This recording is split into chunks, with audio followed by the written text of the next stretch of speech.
tal? ¿Cómo está? Un gusto saludarlo en este espacio de análisis Catalejo, coproducción de Canal 44 y el Centro Universitario de Ciencias Sociales y Humanidades, el CUCH, de la Universidad de Guadalajara. Muchas gracias por estar con nosotros y en la emisión de hoy nuestros invitados, analistas, especialistas, harán un análisis del tercer debate presidencial, el último debate que se llevó a cabo el pasado 19 de mayo. Y bueno, está con nosotros la doctora Mónica Montaño Reyes. Ella es profesora e investigadora en la División de Estudios Políticos del CUCH. Doctora, bienvenida, gracias por estar con nosotros. Gracias. Y el doctor Juan Jesús Ramírez Ramírez, él es coordinador de la licenciatura en Estudios Políticos y Gobierno del CUCH. Doctor, bienvenido, gracias por estar con nosotros en esta emisión. Y bueno, hay algunas encuestas, porque la mayoría de las encuestas que se dieron a conocer después del debate, la mayoría realizadas vía telefónica, pues dieron como candidata ganadora a Claudia Sheinbaum. Únicamente Massive Caller le dio el triunfo a Xóchitl Gálvez en estas encuestas. ¿Cómo ven ustedes como especialistas, analistas? ¿Vieron este tercer debate presidencial? Y bueno, ¿cuál es su opinión y percepción sobre este debate? ¿Quién ganó, si es que se puede decir quién gana? Porque normalmente eso es de manera subjetiva, ¿no? Sí, yo creo que sí, Claudia Sheinbaum en los tres debates habló como presidenta, es decir, siempre tuvo una postura de como el personaje de experta, de yo ya lo hice, de los logros. Entonces se mantuvo mucho en una línea de estadista, ¿no? Así me pareció que nunca perdió el control. Y por el contrario, creo que Xóchitl Gálvez sí estuvo en una estrategia de ataques que no tuvieron mucho fruto. Muchas veces frente a la cámara ni siquiera volteaba a ver al auditorio, ¿no? Bajaba la mirada, es decir, mucho del lenguaje corporal en Claudia Sheinbaum fue mucho mejor, y en el caso de Álvarez Maínez no tenía mucho que perder. Él no ha gobernado, lanzaba ataques a ambas candidatas y por eso se mostró como pues una figura digamos neutral en general, porque podía decir y prometer muchas cosas sin caer en los riesgos que tanto el partido en el gobierno de Claudia Sheinbaum con Morena y Andrés Manuel, o los anteriores gobiernos del PAN y PRI, y bueno, que acompañan a la coalición de Xóchitl, bueno, pues tuvo un poco más de ventaja en ese sentido. Y Álvarez Maínez atacaba para los dos lados, ¿no?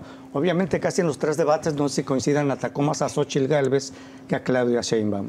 Sí, también por una estrategia de querer ocupar un segundo lugar, que no estoy segura de que las encuestas pues actualmente lo pongan en segundo lugar, ¿no? Pero sí quizás está captando un público juvenil, universitario,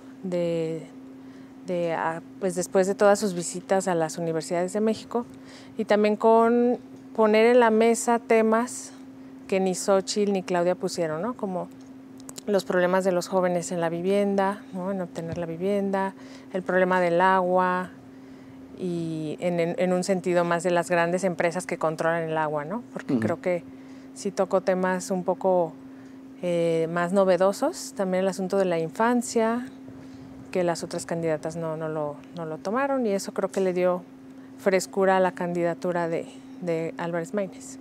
Gracias, doctora. Doctor Juan Jesús Ramírez. Sí, Antonio, mira, coincido en que al final, ya en el resumen o en el recuento general, la candidata Claudia Sheinbaum es quien sale mejor parada, quien luce mejor. En el primer debate me parece que tanto las dos candidatas como el candidato inician trastabillando con un poco de, en mi perspectiva, sorpresivo nerviosismo, pero muy pronto Claudia logra estabilizarse, luego también Xóchitl y Maínez, pero al final ya del recuento me parece que hay una ligera ventaja en ese sentido para Claudia. Ahora, me gustaría hablar de dos puntos sobre el contenido o los objetivos que puede tener el debate, ¿no? Por una parte, la situación más lamentable es que el debate no se consolida como ese espacio de discusión, de retroalimentación, de estar acuerdo en desacuerdo con posturas. Creo que a la ciudadanía ninguno de los tres debates nos deja con la satisfacción de conocer a fondo cuáles fueron las propuestas, y en ese sentido defrauda, ¿no? En tanto tener información para poder tener un voto más razonado, más pensado, más decidido sobre lo que queremos. Ahora, el segundo propósito, y es el pragmático y al que acuden sobre todo quienes están como candidatas y candidato, pues es modificar la intención de voto. Y en ese sentido me parece que no hay tampoco grandes cambios, ¿no? Me parece que ya lo que ha venido ocurriendo en los últimos 5 o 6 años ha generado estructuras muy sólidas, muy marcadas sobre quienes apoyan a cada candidatura, y precisamente como decía la doctora Mónica, el tema de Maynes, que viene prácticamente por todo por ganar, nada que perder, es que le permite meterse a temas polémicos, hablar de la interrupción del embarazo, hablar de la legalización del consumo de marihuana, ¿no? Temas que señalaba sobre todo a las juventudes les interesa, y precisamente buscando ese voto que no necesariamente acude a las urnas, el de las juventudes, ese voto que a lo mejor no está tan comprometido, pero en términos generales creo que si vemos los resultados o las percepciones de intención de voto antes de los debates y después de los debates, creo que no hay mayores cambios. Es decir, que los debates no sirvieron para nada y prácticamente la elección está decidida. ¿Lo consideran ustedes así, doctora? Bueno, no es que no sirvan para nada, porque según las teorías del comportamiento electoral, un debate o las mismas campañas está dentro de los efectos de corto plazo, ¿no? Pero algo que nos tiene ya programados son los efectos de largo plazo, y eso es la simpatía o el rechazo que tengamos por ciertos partidos. Entonces, si las personas que vemos el debate ya tenemos una predisposición a rechazar un partido solo por las experiencias previas y simpatizamos con alguno, el debate te va a reforzar esa simpatía o te va a reforzar ese rechazo.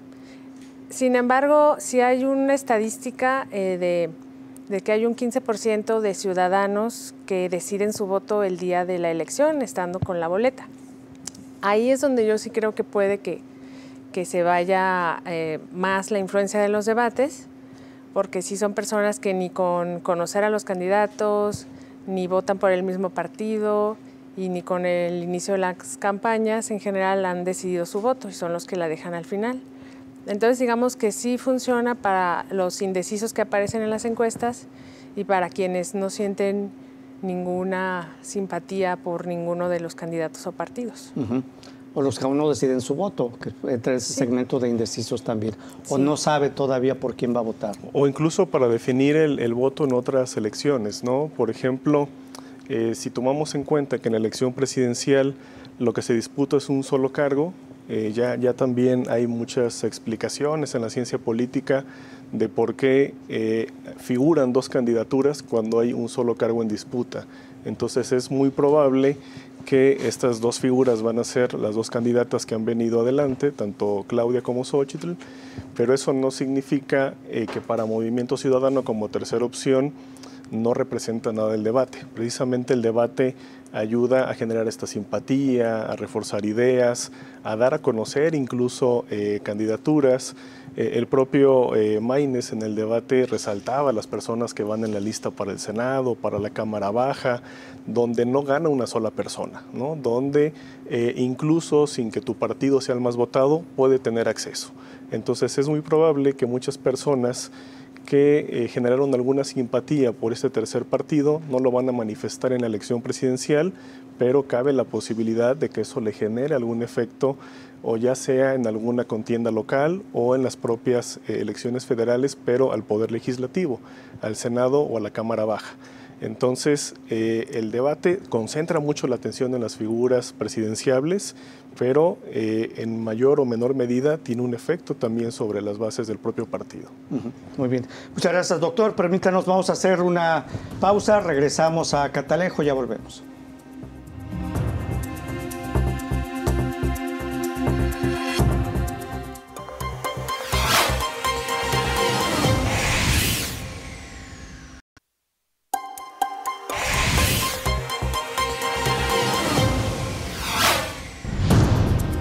Continuamos en Catalejo, gracias por seguir con nosotros. Bueno, un resumen rápido en el tema de política social, que fue uno de los temas en el tercer debate presidencial.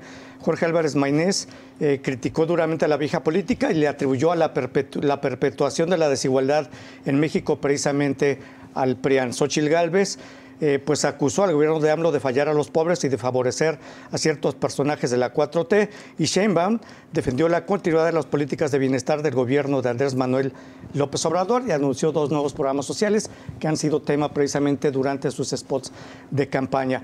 Y bueno, si coinciden ustedes, haciendo un resumen también de los 3 debates, me parece que los 3 pues fue simplemente un encuentro de acusaciones mutuas, sobre todo entre las 2 candidatas, a ver quién era más corrupta o más mentirosa en estos términos. ¿No, doctora Mónica Montaño? Sí, creo que la estrategia que quiso seguir la candidata de del PRI, del PAN y del PRD, Xóchitl Gálvez, pues fue precisamente la del ataque, porque pues sí, también pues hay datos que demuestran que cuando a la puntera hay que pues atacarla, ¿no? ¿Por qué? Porque los mensajes negativos despiertan miedo en la gente, y el miedo te activa una zona del cerebro que te pone a investigar, a dudar y a ir más allá de tus convicciones que crees tener. Entonces, por una parte, se entiende que haya usado esa estrategia, pero me parece que fue exagerada porque no logró con ninguna de sus acusaciones tener un efecto grande a nivel legal o penal, ¿no? Porque llegaba con sus denuncias o demandas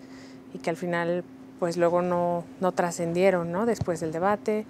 Igual las encuestas nunca cambiaron y sí me parece que no logró tener un equilibrio entre atacar, defenderse y proponer. La propuesta sí le falló mucho a Xóchitl y en ese caso pues Claudia Sheinbaum ignoraba muchas de las acusaciones, ¿no? Que también es lo que decía el doctor Juan Jesús, pues fue un formato en el que no pudimos escuchar tampoco la defensa o la respuesta de la que es acusada, ¿no? Entonces, también nos quedamos como, ¿y todo eso habrá sido verdad, habrá sido mentira? No sabemos, porque el formato le permitía a Sheinbaum ignorar y no responder. Entonces, sí, digamos que sí se utilizó mucho estos ataques y que lo que hace es perpetuar el cinismo en la política, ¿no? De que la ciudadanía dice, bueno, pues todos son corruptos, todos tienen casotas, todos tienen dinero en el extranjero, entonces ya pareciera que ese tema, como ya lo normalizaron, pues ya ni siquiera hace un efecto en la gente, ¿no? Y creo que sí, eso es grave. Sí, en el tema de cuando hacía acusaciones Xóchitl Gálvez a Sheinbaum, decía, pues presente su denuncia, y en el tercer debate ya dijo, ya sé que me va a decir eso, aquí está la denuncia, ¿no? Doctor Juan Jesús Ramírez. Sí, mira, coincido en parte de la lectura que hace la doctora Mónica, y los debates, ya decíamos, tienen una parte que es la que nos queda de ver, la de las propuestas, la de la réplica, la contrarréplica, tienen esta otra parte que es la de modificar la intención de voto, y coincido en que de manera exagerada y hasta exacerbada se focalizan en tratar de modificar la intención de voto, no a través de propuestas, sino a través de emociones, de sentimientos, de desacreditaciones, y entonces sí caen en un ejercicio excesivo de criticar y criticar, y uno como ciudadana, como ciudadano queda indefenso ante la gran cantidad de datos y de información, sin tener tiempo para reaccionar, para verificar si es correcto, si no.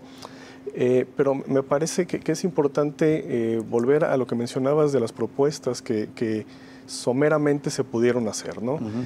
Si bien en los debates uno espera que haya estas propuestas, pues también es cierto que las candidaturas presentan una plataforma, presentan un documento ante el Instituto Nacional Electoral donde con mayor o menor detalle desarrollan por dónde se va a ir. Y me parece que en el debate se desaprovechan esos puntos. Por ejemplo, en este tema que tiene que ver con desarrollo social, ¿no? con temas de crecimiento de la ciudadanía, Movimiento Ciudadano enfatizaba mucho con Maínez el tema del apoyo a la niñez. Xóchitl Gálvez lo ignoraba, no lo mencionaba, pero su plataforma electoral, ¿no? Su documento de Por un México seguro, sin miedo, menciona sobre programas a la niñez y menciona sobre programas a adultos mayores, similares a los que menciona la candidata Claudia del partido oficialista. Entonces, en política social, por ejemplo, creo que es donde menos diferencias hay en términos de propuestas. aparentemente se ven diferentes cuando en el debate las están exponiendo, pero si uno revisa los documentos, realmente no hay mayores diferencias. Sin embargo, otro de los temas que mencionaron que me parece muy preocupante es lo que tiene que ver con lo que compete a órganos constitucionales autónomos como el INE, o incluso algo más elevado que es un poder propiamente como el Poder Judicial. Se mencionaron cosas, Claudia evitó, ¿no?, decir cosas que vienen en su documento. Por ejemplo, Claudia evitó decir que propone que otra vez no haya reelección, ¿no?, que a partir de 2030 se acabe la posibilidad de que se reelijan en cualquier cargo público. Vuelven otra vez con la idea de desaparecer diputaciones plurinominales, con la idea todavía más peligrosa de seleccionar a través de voto popular y directo a jueces, ¿no?, a integrantes del Poder Judicial, pero también a integrantes del Consejo General del INE. Ahí sí me parece que hay muchas diferencias, sobre todo entre las dos candidatas punteras. Sí, y básicamente, aunque hacen propuestas durante el debate, pero lo que no dicen es cómo lo van a hacer, ¿no? Porque propuestas los pueden hacer mucho, pero no dicen los cómo, y si se necesitan de recursos, no dicen de dónde van a salir los recursos, doctora.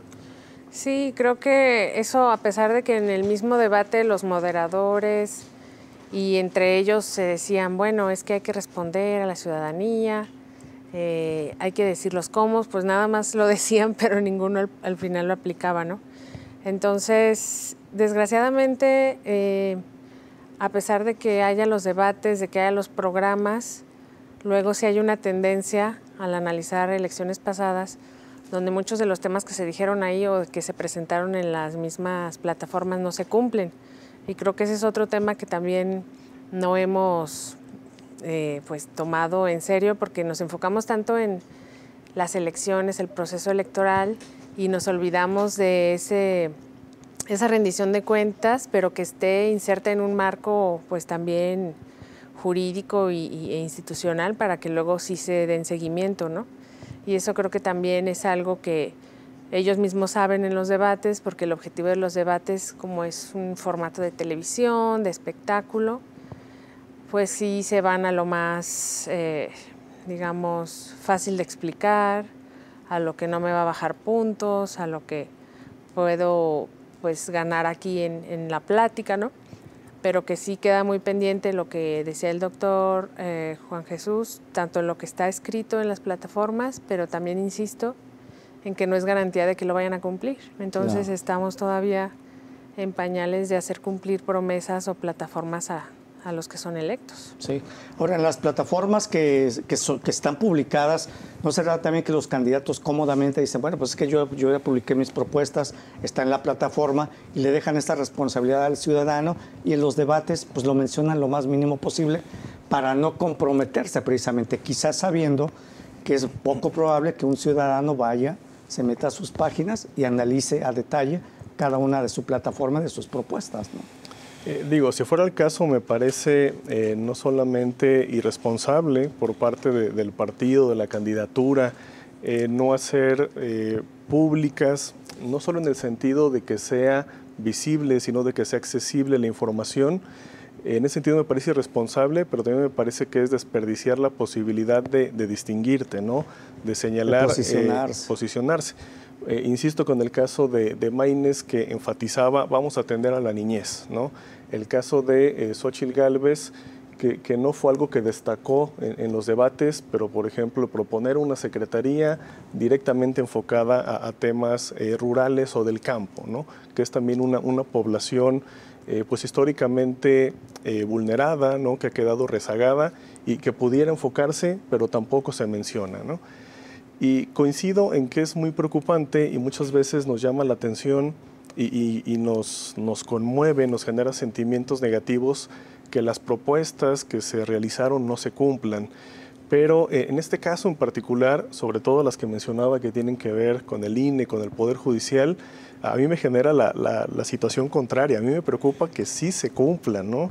Y de pronto cuando el presidente Andrés Manuel de pronto mandaba iniciativas y mencionaba tales cosas, decíamos, pero ¿de dónde se le ocurren estas cosas? ¿Y por qué ahora quiere quitarle poder al judicial y al INE y a Transparencia y Derechos Humanos, pues ya lo había dicho y estaba escrito.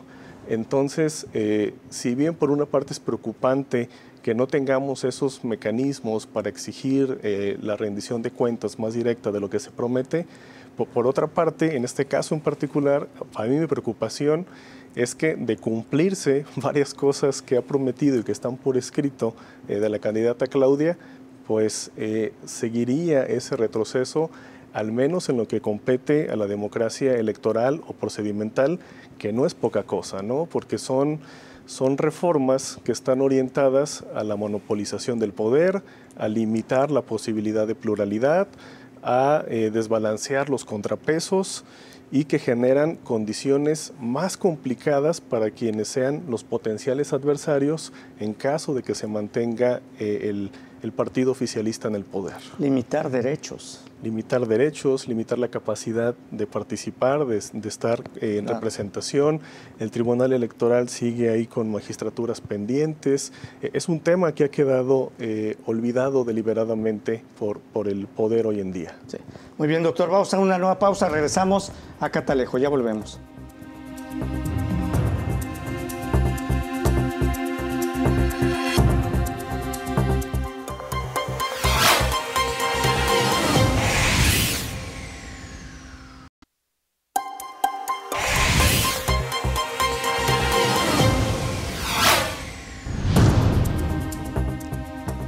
Continuamos en Catalejo, gracias por seguir con nosotros. El tema en esta emisión es el análisis del tercer y último debate presidencial. En el tema de inseguridad y crimen organizado, Xóchitl Gálvez lanzó fuertes críticas contra el gobierno actual, acusándolo de entregar el país al crimen organizado. Incluso dijo que Morena es un narcopartido. Bueno, Claudia Sheinbaum defendió los avances durante la administración de AMLO, argumentó que se ha cambiado la estrategia en comparación con administraciones anteriores como las de Felipe Calderón y Enrique Peña Nieto. Y Jorge Álvarez Maínez criticó la falta de políticas públicas efectivas para combatir la violencia y sugirió que mejorar las prestaciones y gastos médicos son clave para mejorar la seguridad. Eso es así a grosso modo. Obviamente hablaron más de este tema. Hubo más acusaciones que propuestas en este tema concreto de inseguridad y crimen organizado. Doctora Mónica Montaño. Sí, pero que también volvemos a lo mismo, ¿no? Los tres hablaban más o menos de lo mismo.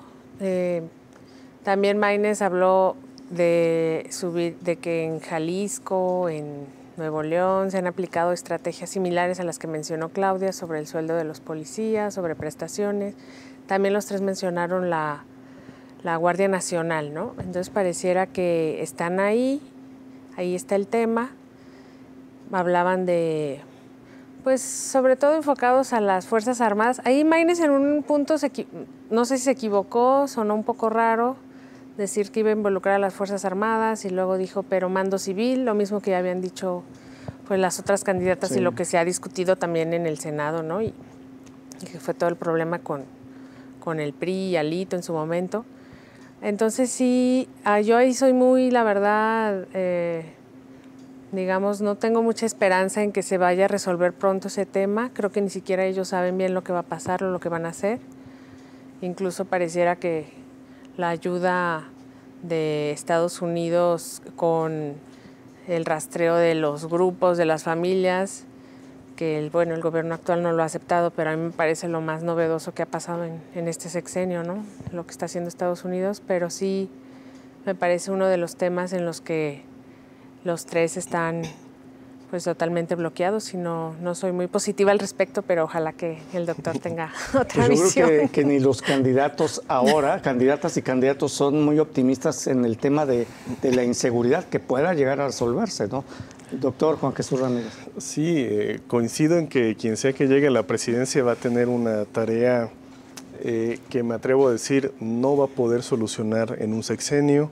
Me parece que la aspiración que podríamos tener en términos de seguridad es tener un diagnóstico más preciso, una estrategia más pertinente que coincida con ese diagnóstico. Y me parece que es uno de los puntos en que las candidaturas un poco se han diferenciado, ¿no? Mientras que, desde luego, la candidata de Morena, junto con el Verde y PT, Claudia Sheinbaum, desde luego que apoya esta idea de seguir con la militarización. Ya ni siquiera contemplan cuándo se van a retirar las Fuerzas Armadas, ¿no? Ya se da por hecho que son parte de nuestra cotidianidad. Sí hay una postura distinta por parte de la oposición.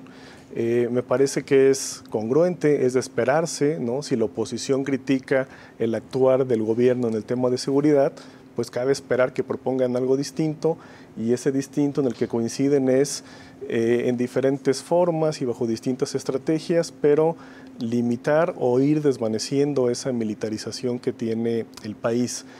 A mí lo que me preocupa es qué países tan distintos se están viendo, ¿no? Por algún momento Claudia decía, nosotros representamos la paz, entonces quién sabe qué paz esté viendo, y no es un tema nada más de Morena, ¿no? Desde que se declaró la guerra contra el narco en el sexenio de Felipe Calderón y que empezó esta militarización del país, pues hay evidencia, por ejemplo, investigaciones de Magaloni, ¿no? Una investigadora muy reconocida del CIDE.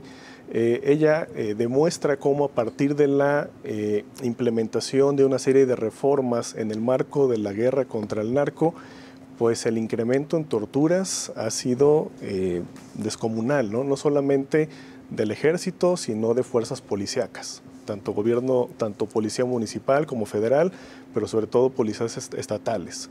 Entonces, esta ruta de la militarización pues nos lleva sí a la esperanza de que a través de una mano más rígida, más dura, se puede contener, pero también a qué costo. Y estamos viviendo el costo sin tener esa contención de la violencia.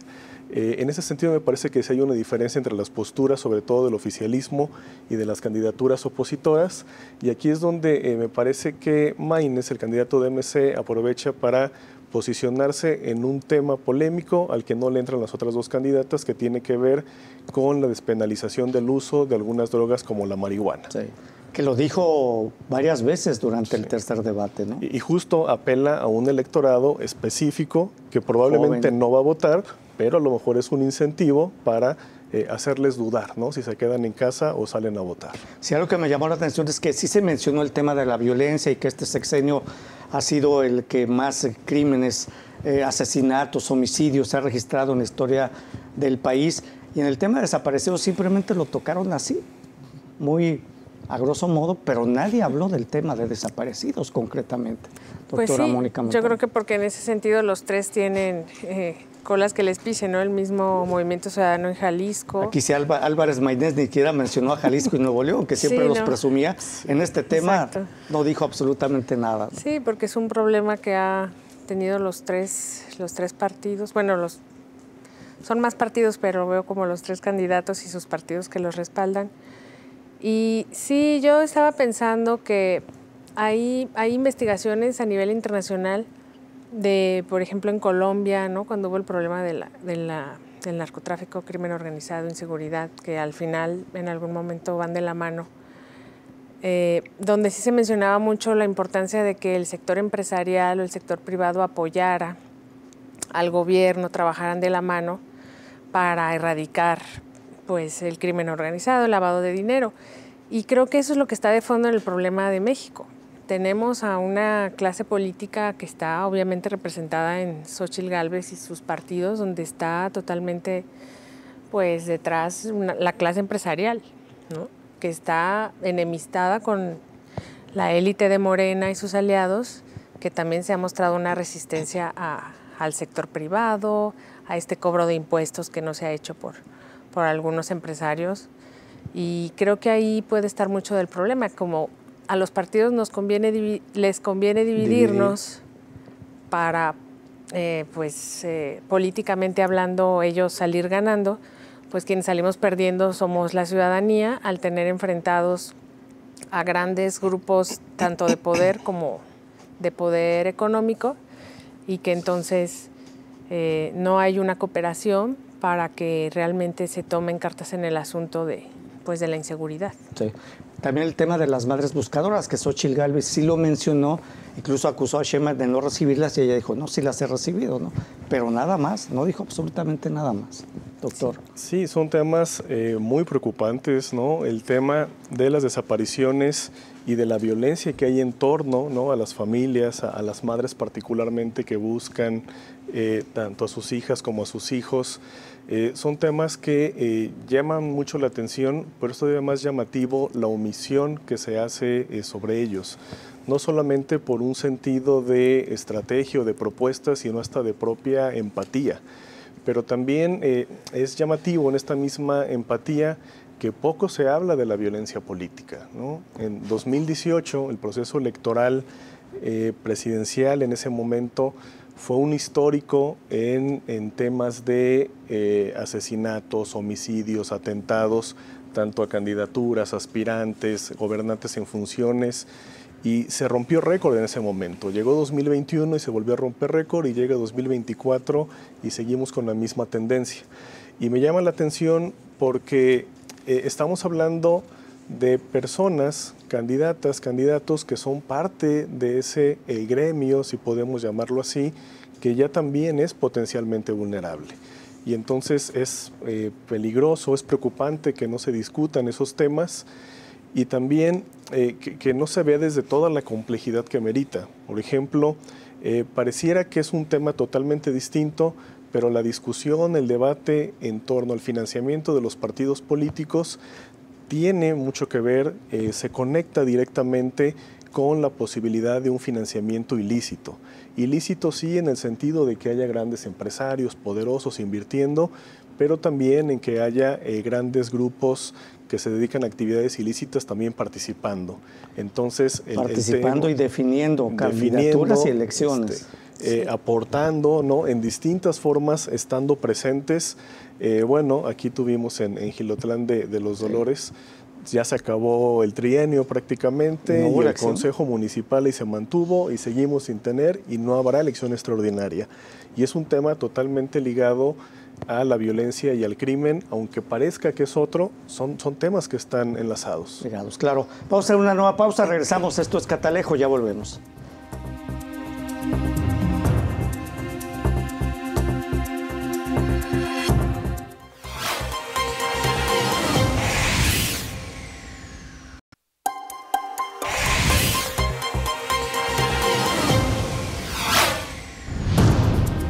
Bueno, gracias por seguir con nosotros en Catalejo. En el tema que menciona el doctor Juan Jesús Ramírez sobre violencia política y elecciones, de hecho hay un informe de Integralia Consultores, lo conocen ustedes, es un informe que se publicó recientemente y habla de los números del miedo rumbo a la elección del 2 de junio.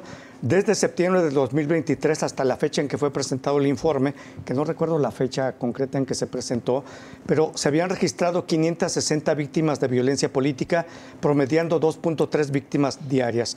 Y algo que sí recuerdo es que se esperaba que el número de víctimas superara las 630 conforme se acercara el proceso electoral. Recientemente hemos escuchado de homicidios, asesinatos de candidatos en distintas entidades, y en lo que sí concuerda ese informe es que la mayoría de quienes han sido víctimas de violencia política son los del candidatos del partido oficial, ¿no?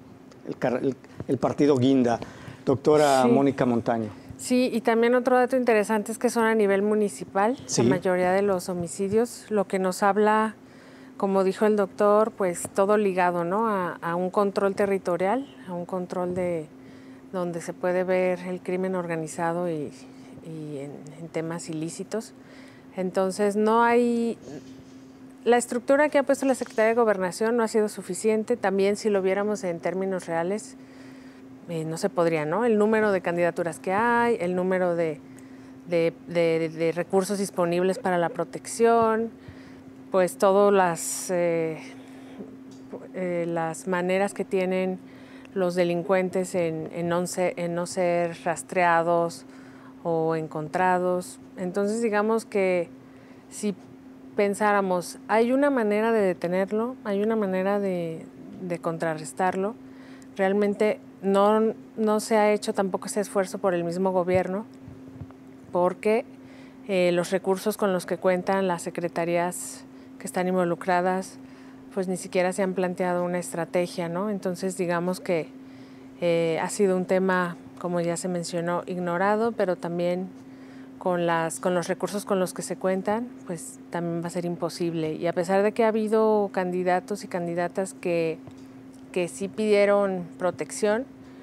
También había una estadística en el informe de que 8 de cada 10 nunca habían recibido amenazas, ¿no? Entonces tenemos que, si son muy pocos los que reciben amenazas y piden protección, y la mayoría nunca habían recibido amenazas, pues por eso es que el número se eleva, porque ni siquiera hay un contacto de los mismos delincuentes en querer controlar de alguna manera. Eso también pues nos deja con no ha habido ninguna posibilidades. advertencia previa que pudiera considerarse el riesgo de algún candidato, ¿no? Así es. Doctor Juan Jesús Ramírez. Sí, es una situación realmente compleja. Ya mencionaba yo hace un momento los posibles riesgos a la democracia desde las propias reformas institucionales y presumiblemente hasta constitucionales, pero en un contexto de tanta violencia, de tanta inseguridad, de tanta vulnerabilidad, pues no hay reforma ni ley que pueda contener balas, ninguna reforma que pueda contener esa violencia. Y yo decía hace un momento, quien asuma la presidencia de la República, ¿no?, sea Claudia, sea Xóchitl, en una sorpresa muy poco plausible, sea Maínez, pues sería una sorpresota. Una sorpresota, sí. Pues tiene una tarea titánica, y desde luego que cualquiera que lo asuma prometerá que lo resolverá, pero creo que también debemos ser conscientes de que eso no va a ocurrir. En 6 años no será posible subsanar tantas deficiencias, no solamente del sistema judicial, de la cuestión reglamentaria, sino de la propia cultura, de la propia forma de vida, que hoy encuentra uno en las generaciones cambios abruptos en los valores que prioriza, en lo que le parece normal, en lo que ya no le espanta, lo que ya le parece cotidiano. Y estamos en una situación muy complicada en que esta violencia se ha normalizado, ¿no? Hablamos de cifras de asesinatos, simplemente dando un dato más, pero a mí me preocupa todavía más que a quienes no les conmueva, que quienes no les mueva tal cual, sea a las propias candidatas y al candidato. Que la candidata oficialista vea un país pacificado, que las candidaturas opositoras, si bien ven un problema, al menos yo como ciudadano, los temores, las percepciones de inseguridad no las veo reflejadas ni en Xóchitl ni en Maínez. Entonces es desalentador que no solamente por la dificultad del problema, sino por la propia omisión de propuestas, es un tema que no se va a resolver el próximo sexenio. Sí. Bueno, yo quisiera mencionar rápidamente las propuestas que hicieron en el tema de democracia, pluralismo y división de poderes. Xóchitl Gálvez propuso una reforma del Poder Judicial y sugirió que los ministros sean seleccionados mediante votación de las universidades, buscando así mayor independencia y transparencia. Sheinbaum reafirmó la necesidad de la reforma judicial impulsada por la 4T, que ya mencionó el doctor Juan Jesús Ramírez, y Maínez se mostró a favor de reformar el Poder Judicial, criticando el actual sistema por no proporcionar la autonomía necesaria para que funcione efectivamente. Y bueno, con lo que busca Sheinbaum, pues esta autonomía que quiere Maínez, pues no se lograría. Doctora Mónica Montaño. Sí, el Poder Judicial ha sido uno de los poderes menos reformados en los últimos años, también menos públicos, con una tasa digamos, de efectividad de 1%, ¿no? Si hablamos en el término de cuántos delitos son al final con sentencia. No quiero hablar de justicia porque no sabemos si realmente fue justo o no. Entonces, a mí me parece positivo que se esté debatiendo más en este debate el tema. Sí, también es preocupante las propuestas, ¿no? Porque no es lo mismo que los jueces y magistrados se politicen y le deban su lugar ahora al grupo que los apoyó para hacer campaña. No es lo mismo eso a que se piense en un nombramiento apoyado por universidades, por expertos, como el que se ha hecho. Pero sí me parece que es un tema urgente y que también en estos 6 años hubo una resistencia del mismo Poder Judicial. Creo que les faltó ser autocríticos para que el debate fluyera más. Entonces sí, eso creo que frenó mucho que en este sexenio el Poder Judicial pudiera evolucionar, y pues por eso ahora tenemos quizás propuestas un poco más agresivas, que lo que buscan es que ese tema se resuelva pronto, ¿no? Entonces esperemos que, como dice el doctor, no se cumplan todas las promesas que se dijeron, que haya contrapesos, y creo que eso es lo que la ciudadanía debe de pensar, ¿no? Que no se le dé todo el poder a un solo partido, que pueda haber diálogo y que se llegue a la mejor propuesta aprobada. Bueno, cuando se comenzó a hablar precisamente de esta reforma al Poder Judicial y que los jueces y magistrados sean electos mediante el voto popular, esto es muy preocupante porque de ser así, pues imaginemos quién podría llegar al Poder Judicial, ¿no? Pero además también he leído analistas, algunos artículos, que si un país que pierde la Suprema Corte, un país que pierde el Poder Judicial, va directo a una dictadura. ¿Ustedes coincidirían con esto? El Poder Judicial es importantísimo, es fundamental en una democracia. Si el INE, si la Comisión de Derechos Humanos y Transparencia nos preocupa, el Poder Judicial debería llevarnos a todos a una movilización. Preocuparnos y ocuparnos. Ocuparnos, ¿no? Solamente preocuparnos, sino ocuparnos. Desde luego que el Poder Judicial es de los poderes menos estudiados, menos conocidos, tiene muchos detalles y muy poco se sabe coloquialmente de los jueces de circuito, ¿no? De esos elementos tan de lo cotidiano y del análisis más detallado que vienen teniendo transformaciones, pero el Poder Judicial ha mejorado de forma notable en las últimas 3 décadas el papel que ha tenido en el país. De un Poder Judicial que era una oficina de trámite pensando en la Suprema Corte, la máxima estructura, se volvió una corte capaz de votar contra el presidente en algunas controversias constitucionales, una corte con la capacidad de sentar presidentes jurídicos para generar jurisprudencia, para otorgar derechos a grupos históricamente vulnerados. 30 segundos, doctor. Tiene un papel súper relevante y me parece peligroso que Morena proponga que se vote por votación popular, y me parece también peligroso que Xóchitl proponga en el debate que sean las universidades y en su plataforma dice que sigue siendo el Senado.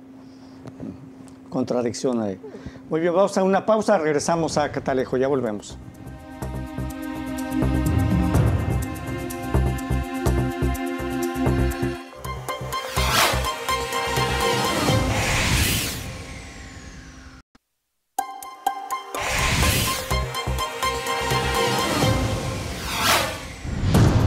Continuamos en Catalejo y llegamos ya a la parte final. Me gustaría que ustedes señalaran sus conclusiones así rápido sobre este tercer debate presidencial. ¿Qué esperan del proceso electoral?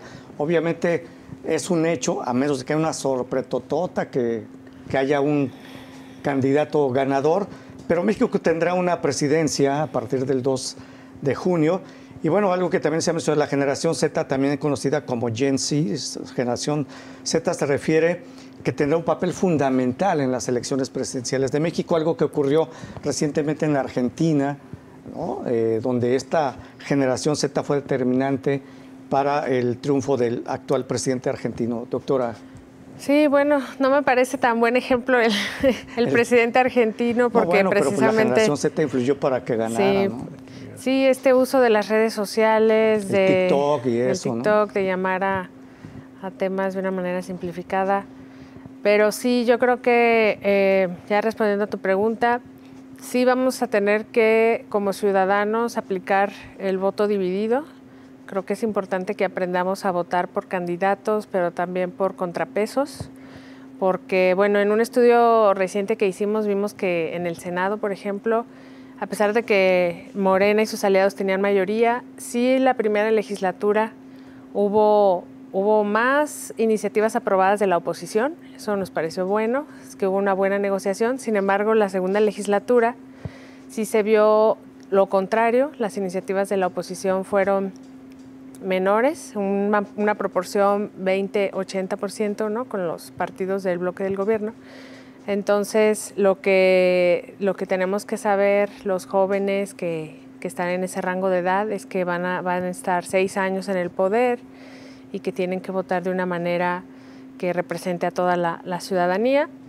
También creo que lo mejor es que haya una pluralidad de partidos para que haya más discusión y cuidarnos de los que al llegar al poder con un partido luego se cambien, ¿no? Que eso también es algo que no se puede controlar, pero que lo que necesita el país pues es ahora, en un momento de polarización, lo que necesitamos es pluralidad para que haya cada vez más diálogo y pues llegar a acuerdos que beneficien a todos, tanto a las mayorías como a las minorías. Sí, pluralidad y contrapesos, ¿no? Así es. Y no hacer caso a esos partidos y candidatos que dicen 6 de 6. No, tampoco. No es así todo. Doctor Juan Jesús Ramírez. Ya en otros contextos lo hemos mencionado, la democracia utópicamente pensada pues es imposible, es inalcanzable. La democracia tiene sus fallas y a veces se le exige que resuelva problemas económicos, hasta problemas de coordinación entre las fuerzas políticas. Y la democracia tiene sus límites, sin embargo, con todos sus límites, a la ciudadanía nos toca hacer uso de ella y vivir en democracia. Una parte fundamental es acudir a votar este 2 de junio, decidir, ¿no? Ya sea por quien consideramos más adecuado o menos peor, o votando o dividiendo el voto. Bajo la estrategia que cada quien decida es importante participar, pero la democracia también requiere de una permanencia constante.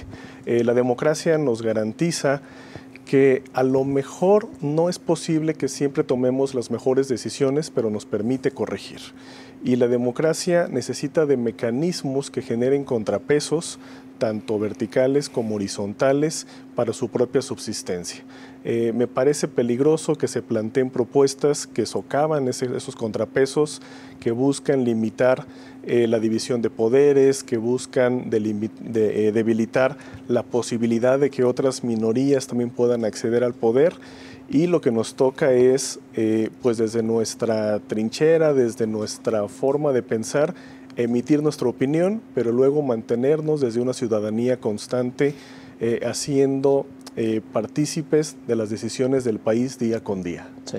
Bueno, un dato también, ya que se espera que México tenga su primera presidenta, en la historia reciente en Latinoamérica, apenas 15 mujeres han ejercido el cargo de jefas de Estado de Gobierno. Isabel Perón fue la primera en Argentina en 1974. Y bueno, en México será la 16ª presidenta latinoamericana de 1974 en esta historia reciente. Si es que hay, si no hay una sorpresa toda, que seguramente no será así. Doctora. Sí, ahí me parece muy bien porque creo que estamos en un tiempo donde el mensaje, ¿cuál va a ser? Si llega a ser presidenta, pues que las mujeres pueden aspirar a cualquier profesión, ¿no? Claro. Creo que tenemos que verlo desde ese punto de vista, más allá de cualquier otra, varias interpretaciones que hay y también ideologías y movimientos. Creo que es muy bueno para el país que vayamos avanzando en un rumbo más latinoamericano, porque es cierto que Latinoamérica con Argentina, Chile, Brasil, pues han sido ejemplos mucho antes que México, ¿no? Entonces eso va a ser muy positivo. Ya hubo también debates, más bien pláticas en el debate sobre temas propios de mujeres o de feminismo que ninguna de las dos mujeres tomaron, ¿no? Como el aborto, como algunas propuestas que traía Maynes sobre las nuevas masculinidades o sí, el nuevo rol de los hombres, ¿no? en la paternidad. Pero bueno, yo creo que al menos con esta representación de espejo simbólica, ¿no? De que las niñas que sean líderes vean a una mujer presidenta, vean que pueden lograrlo algún día, creo que eso va a ser muy bueno. Lo que nos lleva al problema que sigue, ¿no? Con las parejas en México, porque hombres y mujeres tendrán que adoptar nuevos roles, porque los roles anteriores ya están pues superados. Claro. Doctor Juan Jesús Ramírez, sí. 2 minutos nos quedan. Coincido que esta representación, así sea simbólica, es importante para el imaginario, que las niñas y los niños vean por igual, ¿no? Sin diferencias, las capacidades y la posibilidad de acceder a cualquier cargo. Me parece que genera una semilla que esperemos que dé un fruto de igualdad, de equidad. No podemos desconocer, ¿no? que los temas o las preocupaciones de género son transversales, pero en esa transversalidad, ser mujer y además indígena o afrodescendiente o en zonas rurales complica la situación. No podemos desconocer eso y lo señalo porque las mujeres que logran ocupar candidaturas importantes no suelen partir de desventajas tan profundas. Sin embargo, en sus propios escenarios, en sus propios contextos, sufren violencias que no suelen sufrir los hombres, y me parece que esas vivencias si bien no siempre representan y desencantan a algunos grupos de mujeres, esas vivencias que han tenido y que no sufren sistemáticamente los hombres, algo se hará notar en la medida en que estén tomando decisiones para el país. Sí. Muchas gracias, doctor. Bueno, un dato importante, si bien Isabel Perón fue la primera mujer presidenta en 1974, hay que recordar, ella no fue electa, fue hasta 1990 que Violeta Chamorro se convirtió en la primera presidenta latinoamericana electa después de la Revolución Sandinista, esto en Nicaragua, hasta 1990. Y en términos de duración en el poder, Cristina Fernández de Argentina y Michelle Bachelet han sido las líderes con más tiempo en el cargo, ambas con 8 años de mandato. No. Doctora Mónica Montaño, muchas gracias por estar con nosotros. Gracias y todos a votar el 2 de junio. Por supuesto. Doctor Juan Jesús Ramírez, muchas gracias por haber estado con nosotros. Muchas gracias a ti. Gracias y muchas gracias a usted. Nos vemos y escuchamos en la siguiente emisión de Catalejo. Gracias.